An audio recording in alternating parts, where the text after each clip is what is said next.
তো নমস্কাৰ বন্ধুসকল, মই চন্দন বৰা। আজি এটা আকৌ নতুন ভিডিঅ'লৈ আপোনালোকক স্বাগতম। তো আজি টপিকটো হৈ গ'ল কি বিলাহী খেতিৰ ওপৰত।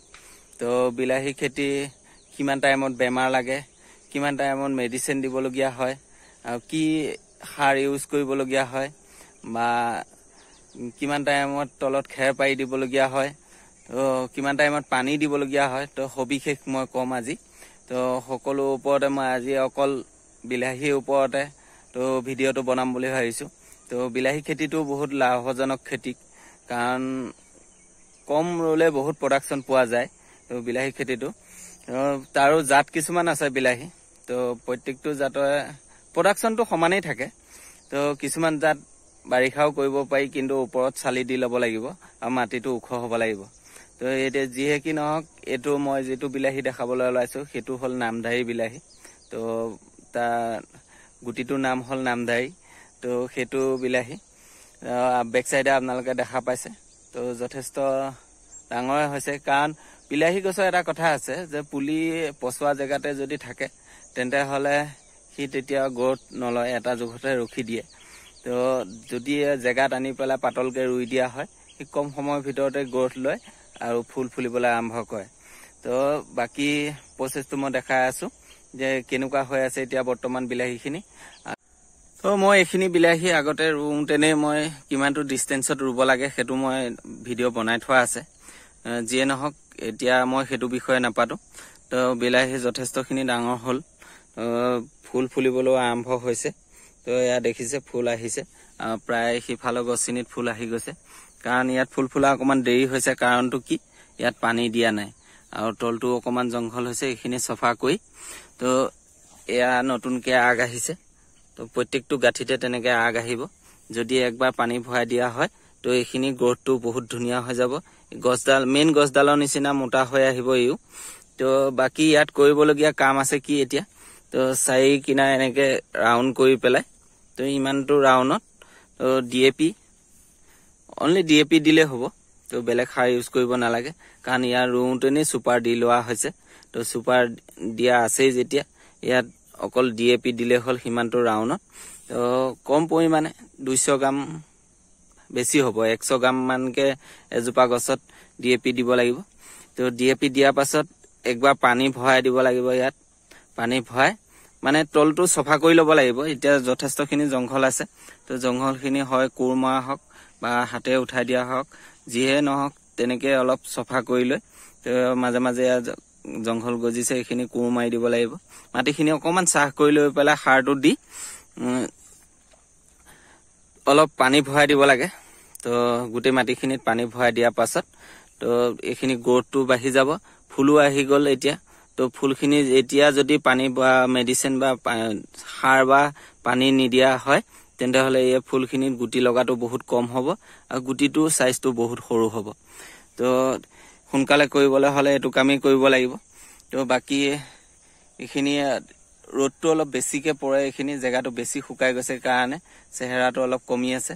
তো সিটো চাইডে দেখিছে অলপ হাইটটোও বেছি, তো চাইজটোও বহুত ধুনীয়া হৈ আছে। কাৰণ কি ওচৰত গছ এডাল আছে, গছডালত ছাঁ পৰি থাকে, তো জেগাটো বেছি শুকান নহয়। মই সেইটো চাইডে গৈও দেখাই আছোঁ আপোনালোকক। তো আপোনালোকে দেখিছে এইটো চাইডৰ বিলাহী গছখিনি কিমান ধুনীয়া চেহেৰা হৈছে। তো যিয়ে নহওক এতিয়া বহুত শুকান, ইয়াত এবাৰ পানী ভৰাবই লাগিব। তো এবাৰ পানী ভৰাই যদি সাৰটো দি যদি এবাৰ পানী ভৰাই দিয়া হয় তেন্তে হ'লে এয়া গছখিনি বহুত ধুনীয়া হৈ যাব। লগত ফলো অহা আৰম্ভ কৰিব, কাৰণ এতিয়া ফুল ফুলিবলৈ আৰম্ভ কৰিছে। তো এইখিনি ফুল তেতিয়া ফলটো ৰখি যাব। তলত পানী ভৰাই দিয়ে, তলত অলপ খেৰ পাৰি দিব লাগে। কাৰণ কিছুমানে কিবা খুটি পুটি দিয়ে বা কিবা কৰি দিয়ে, তেনেকৈ কৰিলেও হ'ব, কোনো কথা নাই। তো তলত খেৰ পাৰি দিলে বেছি সহজ হয় আমাৰ কাৰণে, কাৰণ বহুতখিনি বিলাহী যেতিয়া ইয়াত সেইটো ছিষ্টেম কৰা সুবিধা নহয়। তো সেইকাৰণে তলত খেৰ পাৰি দিলে গছখিনি পৰি যাব তাত, আৰু গুটিটো তাতে সুৰক্ষিত হৈ থাকিব। তো আৰু এটা কথা, গুটি লগা আৰম্ভ পাছতে তো কি কৰিব লাগে সেইটো মই কৈ আছোঁ। কাৰণ বিলাহী খেতিটোত বেছি মেডিচিনৰ প্ৰয়োজন নহয় আৰু ইমান বেলেগ বেমাৰো নালাগে তেনেকৈ। তো মাজে মাজে গুটি লগাৰ পাছত 2-এটা পোক আৰম্ভ হ'ব পাৰে, কিছুমানতহে দেখা যায়। তো সচৰাচৰ তেনেকৈ পোকো আৰম্ভ নহয়। তো যিয়ে নহওক বিলাহী খেতিটো কম খৰচত লাভ হয় অলপ, কিন্তু যিমান পাৰে সিমান আগতীয়াকৈ কৰিবলৈ চালে বহুতেই ভাল। কাৰণ এইটো চাইডে বিলাহীখিনি অলপ আগতীয়াও ৰোৱা, তো ইয়াত চাইজটো অলপ ধুনীয়া হৈ আহিছে। এইটো একদম পাৰফেক্ট টাইম। এইটো টাইমতে মেডিচিনটো সাৰটো ইউজ কৰিব লাগে। তো মেডিচিন ইউজ কৰা টাইম হ'ল কি আৰু কি মেডিচিন ইউজ কৰিব লাগে। তো মেডিচিন ইউজ কৰিবলৈ হ'লে ইণ্ডোফিলটো ইউজ কৰিলেই হ'ল, কাৰণ ইও আলুৰ নিচিনা এটা বেমাৰ লাগে, ব্লাইট বেমাৰ বুলি কয়। আৰু সেই বেমাৰটো যদি আৰম্ভ হয় তেতিয়াহ'লে বিলাহীখিনি বচোৱাটো বহুতেই টান হয়। তো সেইকাৰণে আগতীয়াকৈ যেতিয়া ধৰক পানী ভৰাই দিয়া হয় তলটো, আৰু কুঁৱলীটো যদি বহুত বেছিকৈ পৰে, গছজোপাৰ গ্ৰথটো বাঢ়ি যায়, গোটেই জেগাটো ফিল আপ হৈ যাব। এতিয়া জেগাখিনি দেখা পোৱা গৈ আছে। যেতিয়া মেডিচিন দি পানী ভৰাই দিয়া হ'ব, তলত খেৰ পাৰি দিয়া হ'ব, গোটেই জেগাটো ফিল আপ হৈ যাব। কাৰণ এতিয়া অকল মেইন এডাল গছে উঠি আছে। তো প্ৰত্যেকজোপা গছৰ পৰা 6ডাল 7ডালকৈ আগ আহিব। তো আগ অহা এইবিলাক আৰম্ভ হৈছে দেখিছে। তো এইটো এটা আগ, এইটো এটা আগ, এইটো এটা আগ, প্ৰত্যেকটো গাঁঠিতে এটা এটা আগ আহিব। তো সেইবিলাক আগ অহাৰ লগে লগে গোটেই জেগাটো কভাৰ কৰি ল'ব আৰু গুটি লগা আৰম্ভ হৈ যাব। পুৰা জেগাটো ডাঠ হৈ যাওঁতেনে তেতিয়া ইণ্ডোফিলটো ইউজ কৰি থাকিব লাগে মাজে মাজে। তো তেতিয়া সেই বেমাৰটো লগা আৰম্ভ নহয়। কাৰণ কুঁৱলী বেছি হৈ গ'লে তলটো সেমিকি যাব, তলটো সেমিকি গ'লে সেই বেমাৰটো লগা আৰম্ভ হয়। সেইকাৰণে ইণ্ডোফিলটো ইউজ কৰি থাকিব লাগে। তো মেডিচিন সেয়াই, বাকী একো নাই তেনেকৈ। কাৰণ দেখিছে আপোনালোকে যথেষ্টখিনি ধুনীয়া হৈছে বিলাহী।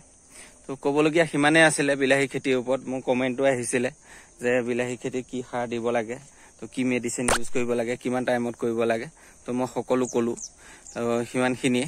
তো এইটো চাইডে কবি আছে, যথেষ্টখিনি কবি আছে, সেয়াও মই ভিডিঅ' দিছোঁ আগতে ৰুওঁতেনি।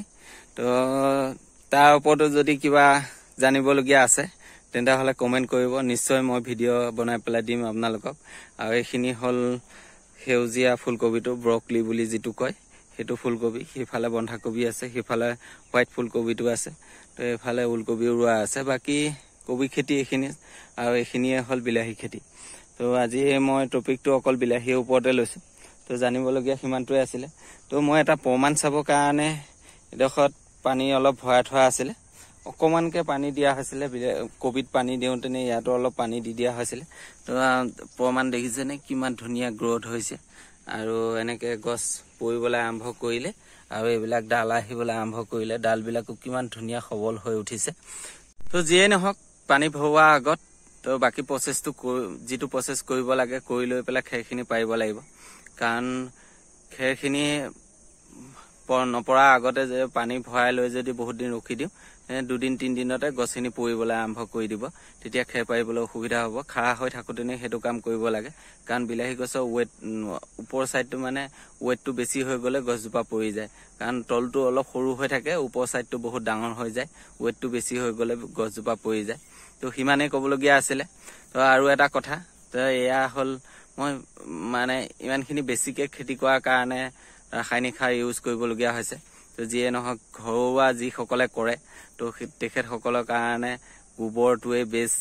তো ছাইডত অলপ গোবৰ বেছিকৈ দি পেলাই, তো অলপ পানী মাজে মাজে দি থাকিলে তেতিয়া ধুনীয়া ফল পাব। তো সেইটো আমাৰ কাৰণে বহুতেই উপযোগী। তো বেছিকৈ কৰিবলগীয়া হ'লে তো ৰাসায়নিক সাৰ অকণমান ইউজ কৰাটো আমাৰ প্ৰয়োজন হৈ পৰে। তো সিমানটোৱে ক'বলগীয়া আছিলে। তো ভিডিঅ'টো যদি আপোনালোকৰ ভাল লাগিছে লাইক কৰিব, কমেণ্ট কৰিব, শ্বেয়াৰ কৰিব। তো আজিলৈ ইমানতে থাকক। Bye bye.